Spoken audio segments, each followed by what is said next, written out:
Bismillahirrahmanirrahim. Qala musannif rahimahullahu ta'ala wa nafa'ana bi ulumihi fid dharain amin. Dan saya sebaik-baiknya kita yang berakal dan juga umur, sebaik-baiknya mengetahui kan segala anak Nabi kita sallallahu alaihi wasallam. Dah kasih kita naik lagi setelah 12, 13, 14, 15 kali pada bawah 15 kali pada bawah. Dan wajib i'tiqad, ini wajib beriman bahwasanya Nabi kita yang mulia sallallahu alaihi wasallam dijalankan, kita baca cuma kita ulang sikit, dijalankan dengan dia pada malam daripada Mekah kepada Baitul Muqaddis. Dan wajib i'tiqad, wajib kita yakin, wajib percaya, wajib beriman bahwasanya Nabi kita sallallahu alaihi wasallam bi'ahdihi lailan minal Masjidil Haram ila Masjidil Aqsa, pada waktu malam daripada Mekah, daripada Mekah, yakni di bermulanya di Masjidil Haram ketika Rasul kita tidur dengan dua orang yang menemani Nabi pada malam itu, iaitu bapa saudara Nabi kita yang mulia sallallahu alaihi wasallam, iaitu Sayyidina Hamzah radhiyallahu taala, dan seorang lagi Sayyidina Ja'far, sepupu Nabi sallallahu alaihi wasallam, teman Nabi di malam itu. Lepas tu tengah tidur tu, malaikat Jibril dan Mikail datang dalam muka manusia, ambil Nabi, bawa pergi ke Telaga Zamzam dan bedak dalam Nabi, dan seterusnya daripada Masjidil Haram. Di mana bermulanya, kalau kita pergi ke Mekah, di sebelah pintu Babus Salam. Ni sofa Marok. Sofa Marok, di sebelah sofa ni, berat belah sofa sikit, dia ada Babus Salam. Pasal apa mula di situ? Sebab di situ pintu Nabi bermulanya perjalanan kok dorong mula Nabi masuk dalam Masjidil Haram. Itu baru yang dibuat, itu baru salam. Pasal apa di situ? Kerana rumah Siti Khadijah tepi ya tu rumah Siti Khadijah. Jadi kita ikut Jabal Qubais ni, rumah Abu Jahal. Kita naik turun sikit di Menara Jam. Jadi bermulanya di situ dan bermula perjalanan Nabi.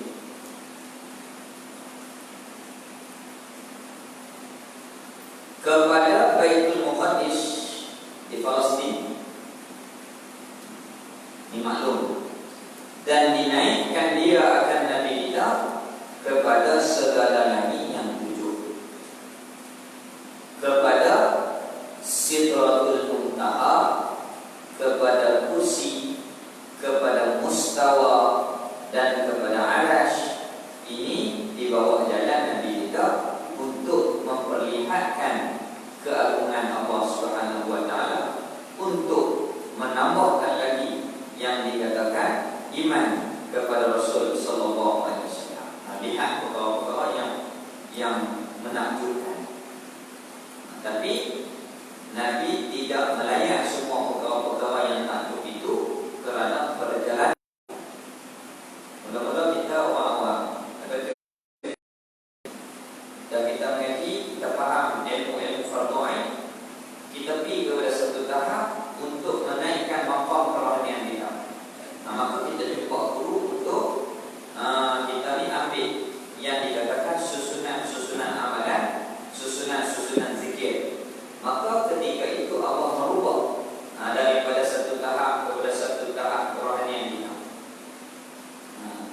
Di sinilah kalau tidak ada guru, ditakuti, kalau dalam bahasa dasarnya sangkut alam.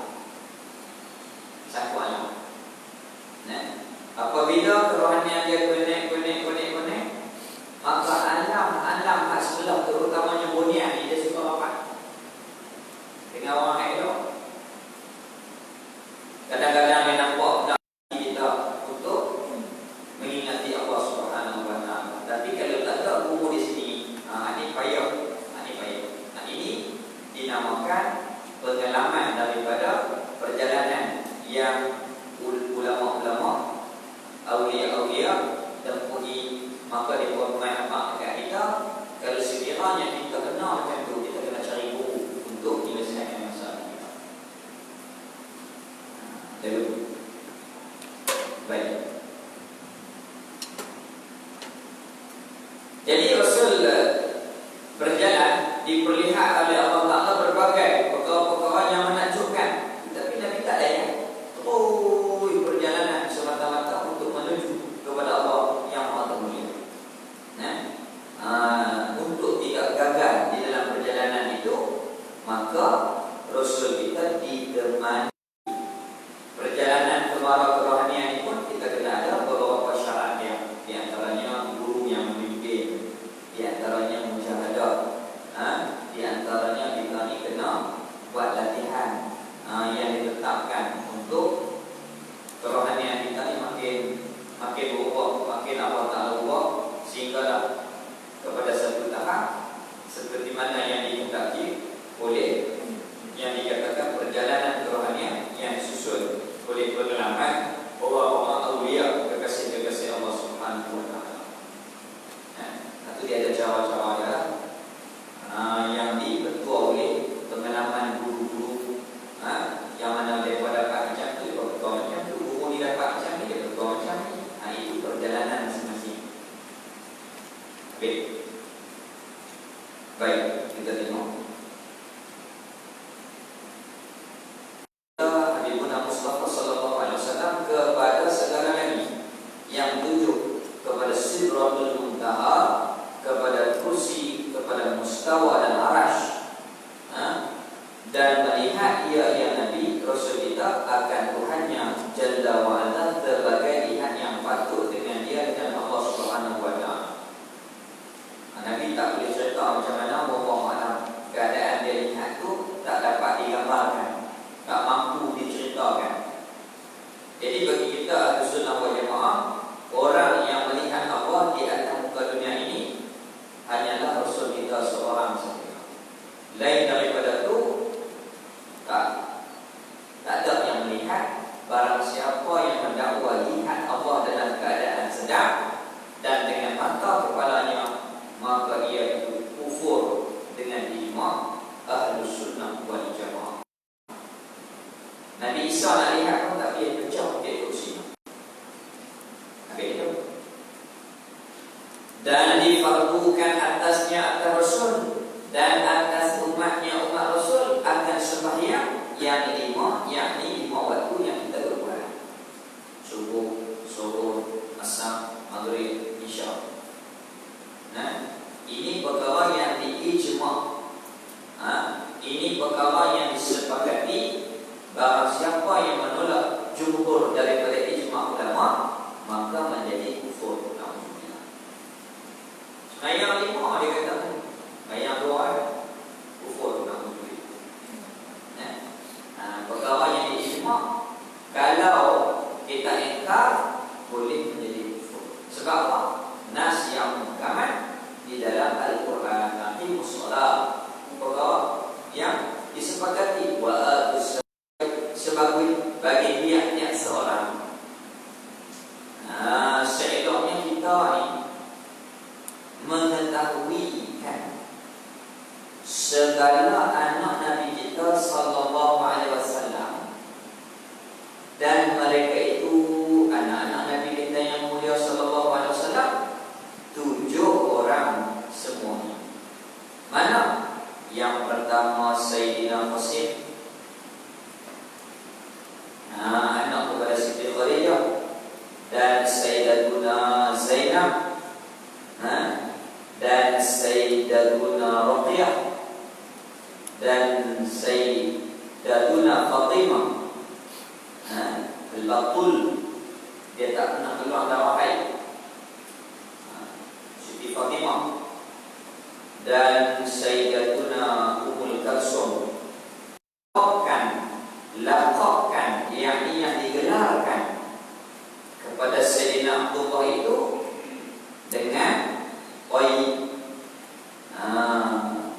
dan Zahir, dan Sayyidina Ibrahim Matici, dan sekalian mereka itu yang kita sebut nama-nama tadi, ibunya, ibu bagi yang kita sebut nama semua tu, ibunya, ibu kepada anak-anak yang anak-anak Rasul yang kita sebut tadi, ibunya Sayyidatuna Khadijah Al-Kubra. Semua tu satu mak. Semua tu satu mak.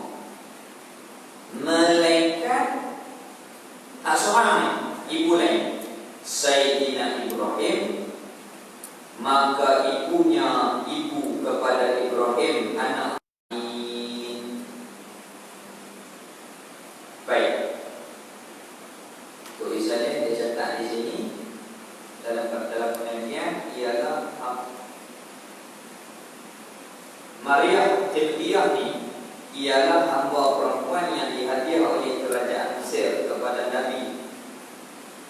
Qibti yang dibangsakan kepada Qibti, keturunan daripada satu keturunan Qibti ini, iaitu asal kepada bangsa Fir'aun. Di sini orang-orang hadis dia menuduh Nabi kita ni dia ada bukti salah.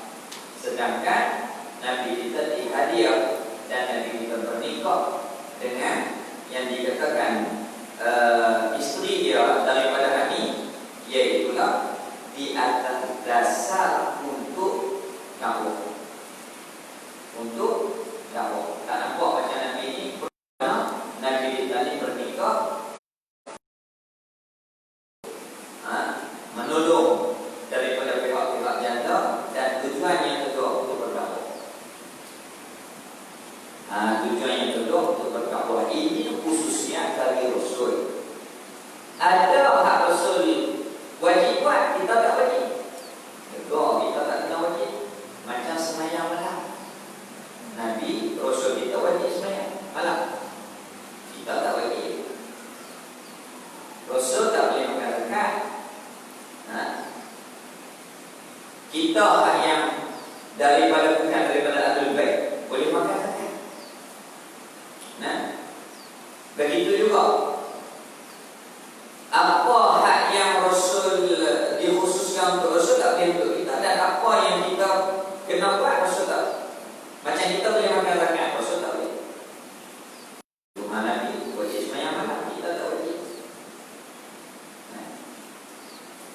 Baik.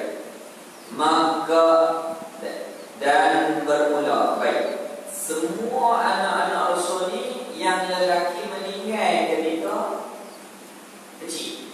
Kenapa? Kerana Allah nak menjaga Rasul supaya tidak ada yang dikatakan untuk kekuasaan itu diberi kepada anak Nabi SAW. Kalau tak jadi fitnah. Kalau tak jadi fitnah. Cuma daripada anaknya, iaitu Siti Fatimah, bernikah dengan Sayyidina Ali, sepupu Nabi, maka lahirlah Hasan, Husain, Zainab, dan daripada itulah lahirnya generasi-generasi yang ada sampai sekarang ini. Baik. Yang terkenal kemudian daripada wafat Rasul itu 9 orang, yaitu Sayyidatuna Aisyah Ummul Mukminin. Imak segala orang mukmin, wajib kita sayang, wajib kita hormat. Sekiranya ada lagi isteri-isteri Nabi ini, wajib kita kena memuliakan lebih daripada segala-galanya, daripada pihak keluarga kita. Ini Ummul Mukminin. Orang Syiah ni maki Siti Aisyah ni, na'udzubillah. Dia benci dekat Sayyidina Abu Bakar, dia benci juga kepada anak Sayyidina Abu Bakar, iaitu Siti Aisyah, isteri kepada Rasul kita, iaitu Ummul Mukminin.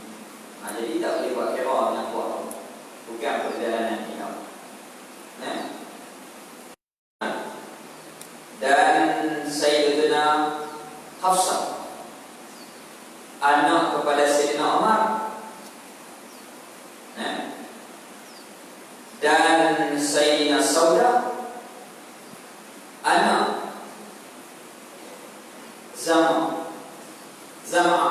anak Zama, dan Sayyidina Sofia anak Hay, dan daripada zuriat Nabi Harun, dan Sayyidina Maimunah anak kepada Haris, dan Sayyidina Ramlah anak kepada Sufyan, dan Sayyidina Hidun anak kepada Abi Umayyah, dan Sayyidina Zainab anak kepada Jahshin, dan Sayyidatuna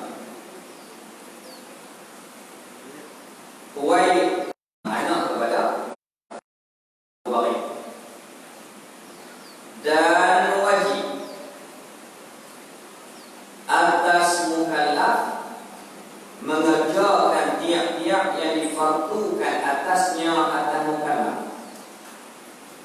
dan tertahan daripada mengerjakan barang yang diharamkan atasnya atas mukallaf. Ini di antara kewajipan yang wajib kita kena i'tiqad dan wajib kita kena laksanakan, iaitulah yang dikatakan takwa, imtithalul awamir, junjung yang diperintah, wajibina bin nawahi, dan meninggalkan yang ditegur.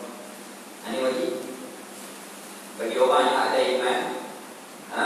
Dia kena tanda orang yang beragama itu, iaitulah buat yang akan agama, kena buat apa yang disuruh dan tinggal apa yang dilarang.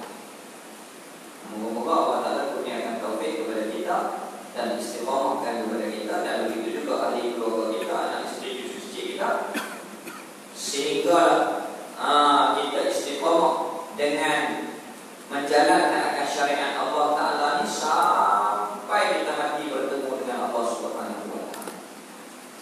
Apa yang diperlukan kita kena laksanakan, apa yang diharamkan maka kita kena tinggalkan.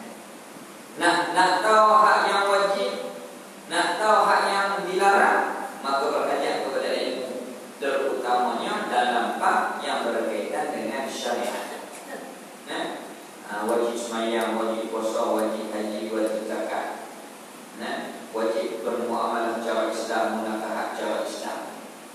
Begitu juga dalam bab iman, apa perkara-perkara kewajiban itu kita kena belajar ilmu-ilmu fardu ain yang tiga: iman, Islam, ihsan, tauhid, fiqh dan tasawuf.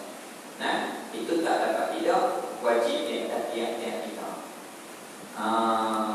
Kalau minat satu, dua kita tinggal tak boleh. Kalau minat dua, kita tinggal satu pun tak boleh lagi. Ketiga-tiga itu kena jalan serentak.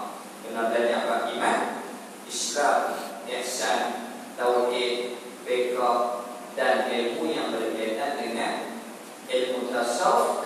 Maka wajib kita kena mempelajari. Belajar itu macam mana? Yang fardu ain, yang ringan-ringan saja. Adapun yang berat-berat itu adalah untuk menambahkan kefahaman.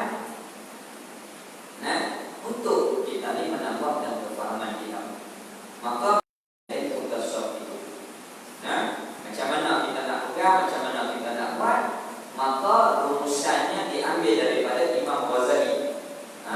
Imam Ghazali menyusunkan cara-cara untuk kita ni berjalan, untuk berjalan kerohanian kita ni menuju kepada hati kita ni, kepada keredaan Allah Subhanahu Wa Ta'ala.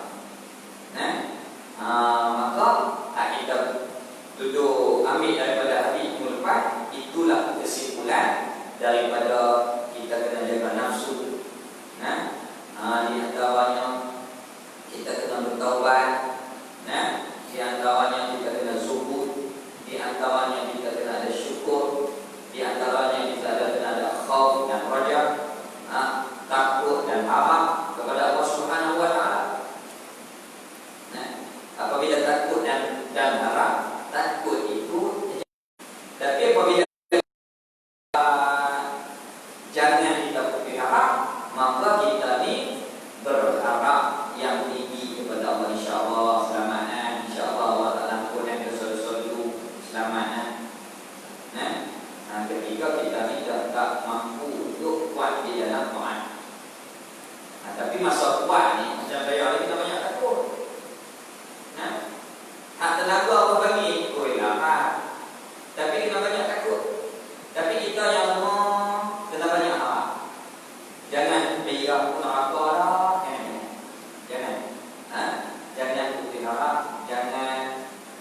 hak suka kepada Allah Subhanahu wa taala, kita kena bagi suka kepada Allah Subhanahu wa taala.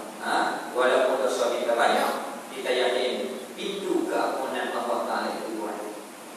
Pintu keampunan Allah taala itu luas dan sentiasa terbuka dalam menyesal.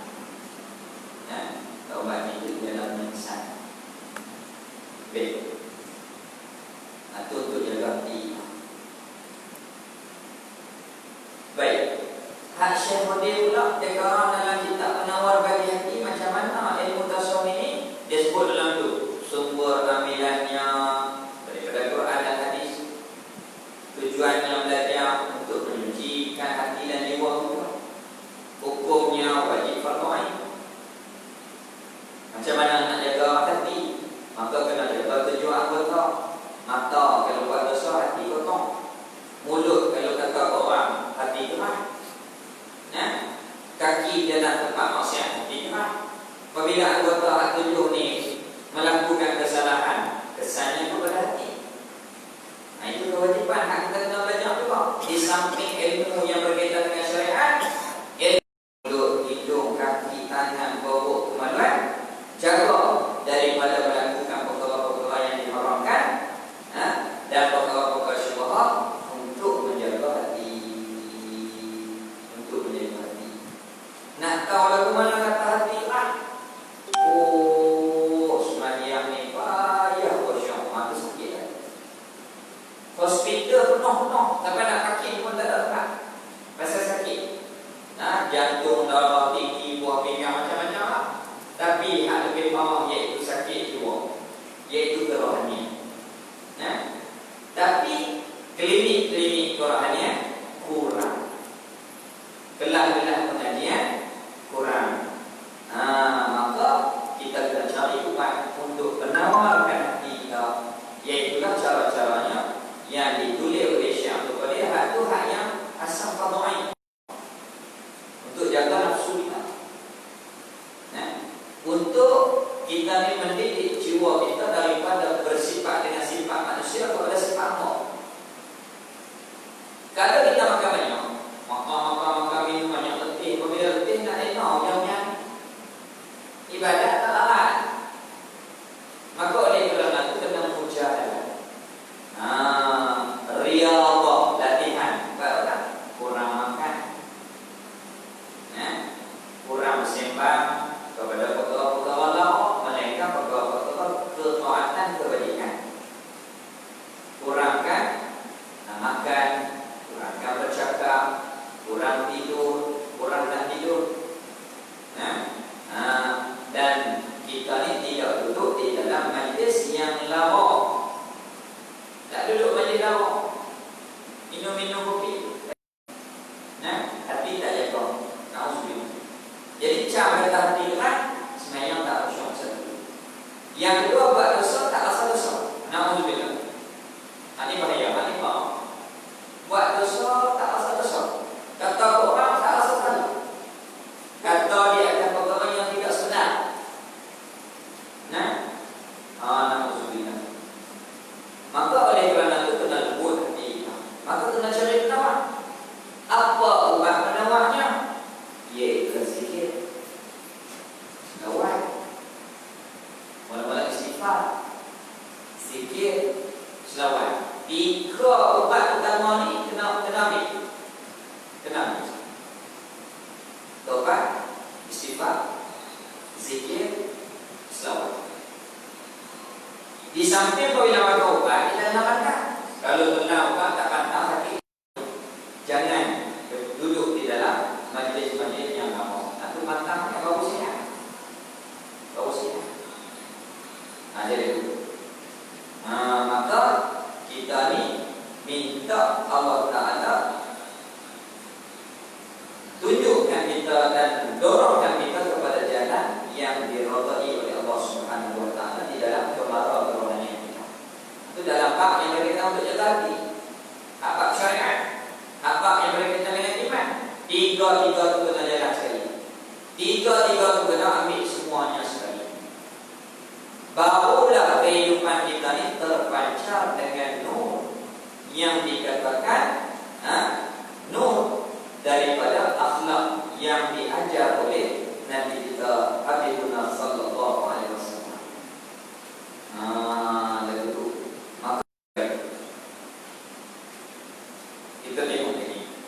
Macam kita cerita sekarang ni, para alim ulama, kalau ulama warasatul anbiya, ulama ni mewarisi pusat anbiya, iaitu ulama amili yang beramal, ulama ahli khair, yang membawa kepada perjalanan kebajikan, seperti almarhum Tuan Guru Haji Rifai rahimahullah, permata yang suka dicari ganti.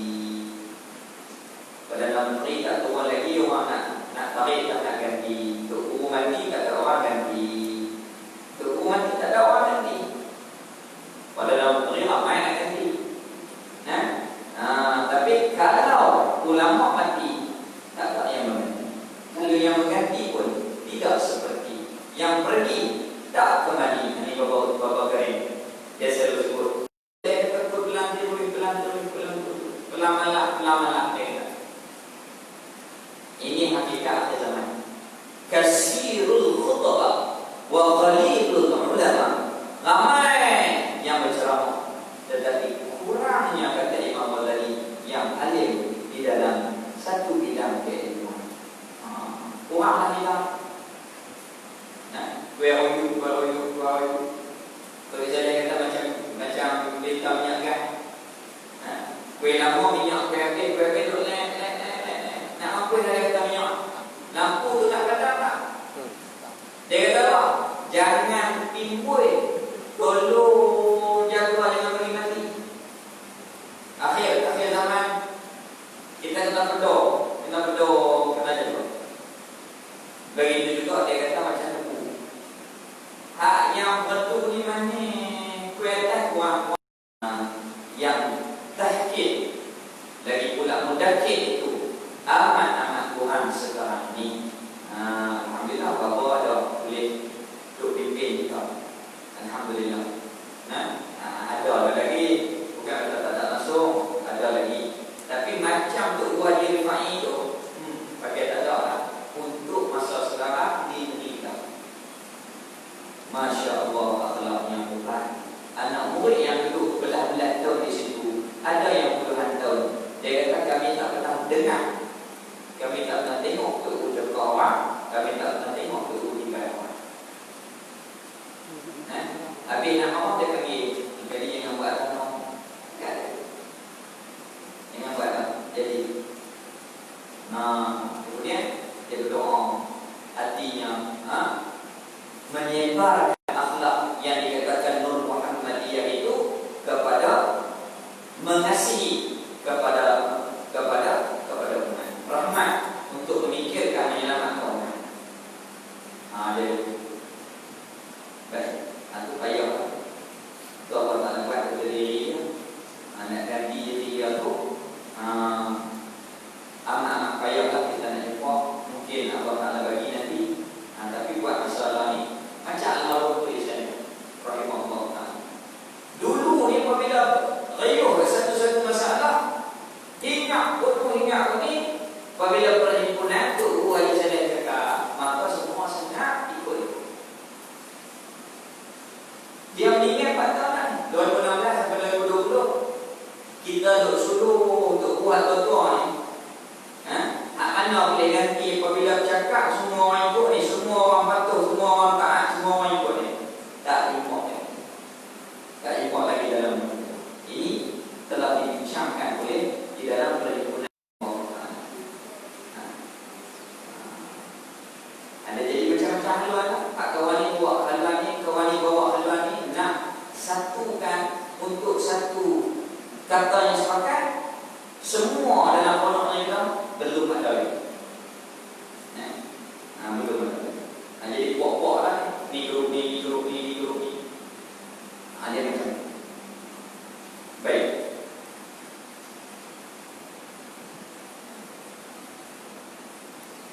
Maka wajib atas mukallaf menyuruh dengan ma'ruf dan meninggalkan daripada munkar.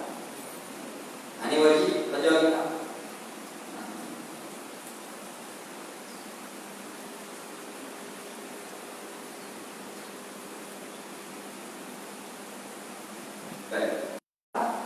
dan jika ada ia mukallaf itu di dalam mengerjakan munkar sekalipun. Walaupun dia buat dosa, tapi orang nak buat dia langgar. Dia tak boleh jadi redha dua kali. Dan kita buat dah dia orang pula jadi dosa dua kali. Na'udzubillah. Ar-redha bil mu'siyati mu'siyatun. Ar-redha bil kufri kufrun. Ar-redha bil fiski fiskun. Maknanya kalau kita ni buat dosa, kita kena suruh orang dia mayang. Yang tak mayang tak boleh ambil. Tu maknanya dia jaga di sini supaya tak rosak agama. Di antara perkara yang untuk tak bagi rosak agama, maka wajib atasnya mukallaf menyuruh dengan. Dan jika ada dia mukallaf itu, kena ini masalah lain. Hak tadi wajib suruh buat baik dan tinggal keburukan, kemaksiatan. Ini masalah yang lain pula. Dan jika ada dia yang mukallaf itu dalam mengerjakan munkar yang sekalipun seperti yang tak ditegakkan dia sekalipun, maka wajib atas yang berzina menegakkan yang berzina seumpamanya. Kalau dia bukan kaki zina, kalau kawan yang nak zina juga kata tak payahlah, tutup je kau. Maknanya tak boleh kempen kepada perkara keburukan, tak boleh nak ajak kepada perkara kemaksiatan. Itu tanggungjawab kita sebagai orang Islam. Orang Islam ingat dan kita pun ingat, itu yang terbaik. Ini tanda orang yang sempurna agama, yang dekat agamanya. Tetapi kalau kita ni sekali membuat kemaksiatan, wajib kita kena tegak orang daripada melakukan kemaksiatan. Itu tanggungjawab kita di dalam kefahaman kita Ahlus Sunnah wal Jamaah. Kaedahnya ar-redha bil mu'siyati mu'siyatun. Redha dengan perkara maksiat, kita pun dapat saham juga. Na'udzubillah. Maknanya kita tak boleh berpakat dengan perkara-perkara kemaksiatan. Anak zina tak apa, aku tolong jaga itu. Tak boleh. Walaupun kita tak zina, dihukum dosa syirik. Na'udzubillah. Na'udzubillah. Kita kena jaga elok benar. Ini benar syariat. Iaitu asas dan perlu yang keluar daripada hukum hudud, daripada asas yang enam ini. Ini catatan daripada Al-Marhum untuk Abu Saleh. Apa dia kuliah yang enam? Asas yang dikeluarkan hukum hudud daripada enam perkara ini. Pasal apa? Yang pertama, untuk menjaga agama. Maka memeliharakan dia agama itu dengan dipeliharakan akan daripada jatuh pada kafir. Ini untuk jaga agama. Kalaulah dia murtad, apa hukum? Apa hukum? Kena pencuk. Kena pencuk. Kalau macam itu, dan mendidik itu saja. Apabila murtad, hakim panggil, maka dinasihati untuk bertaubat. Kalau dia bertaubat, selesai, tak jalan. 3 kali dinasihati tak jalan juga, masih dengan pendirian murtad, dia na'udzubillah, maka dijatuhkan hukuman pencung. Apabila gaya nak tarik pedang, dia kata maaf lah, saya tak mati lagi, saya nak bertobat, maka kena sabuk balik, tak ada guna. Itu untuk mendidik. Maka diadakan hukuman ini untuk menjaga agama. Maka memeliharakan dia agama itu dengan dipelihara akan daripada jatuh kepada kafir. Isu natrah dulu. Apabila dia itu ditarik oleh keluarganya menjadi Kristian, maka demonstrasi ulama yang terang-terang dia berani melawan syariat Allah SWT.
segala kafir harbi.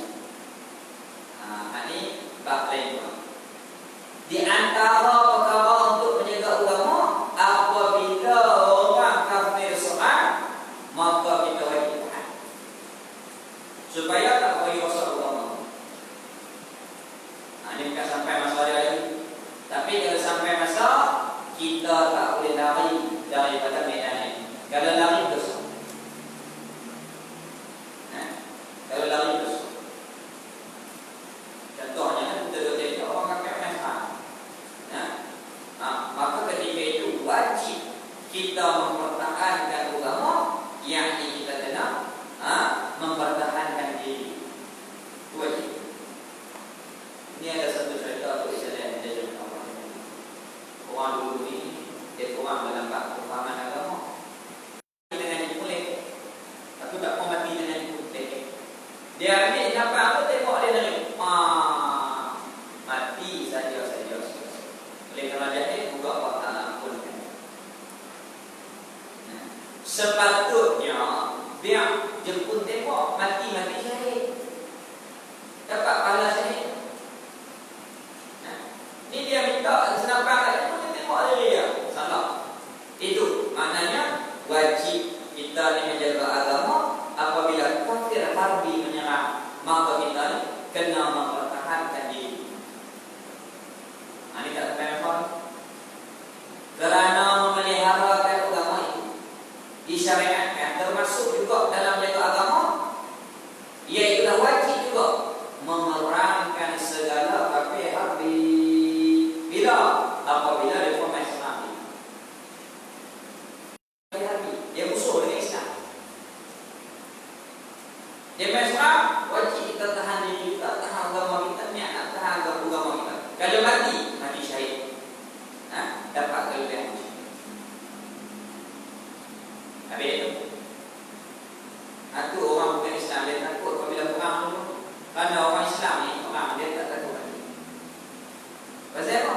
Wajib disyariatkan memerangkan segala kafir harbi. Apabila tiba masa dia, kita kena tahan. Dan yang murtad kena hukuman had. Kita berbincang, insya-Allah kita sambung di pertemuan yang akan datang. Pertemuan ini Bapak Merah. Kita sambung di pertemuan yang akan datang. Allah Subhanahu wa Ta'ala. Jadi kita di dalam perbincangan kuliah yang 6, yakni hukum akad yang kalau orang berzina datang mencabul keluarga kita, tidak ada keadilan. Oleh kerana itu, semua ni untuk kebaikan, untuk mententeram, harmoni, mendamaikan keadaan, maka hukum ni Allah Ta'ala bagi kepada kita. Jadi insya-Allah kita sambung pada pertemuan yang akan datang. Bismillahirrahmanirrahim. Alhamdulillahirabbil alamin. Shallallahu wassalamu ala asyrafil anbiya'i wal mursalin wa ala alihi wa sahbihi ajma'in. Alhamdulillah. Ala ni'matil iman wal islam wa ma min awsan min ni'am wa tafdal bima min ni'am. Raditu billahi rabban wa bil islam dinan wa Muhammadin nabiyyan wa rasulan wa rabbana atina fid dunya hasanah wa fil akhirati hasanah. Sallallahu alaihi wasallam. Alhamdulillah.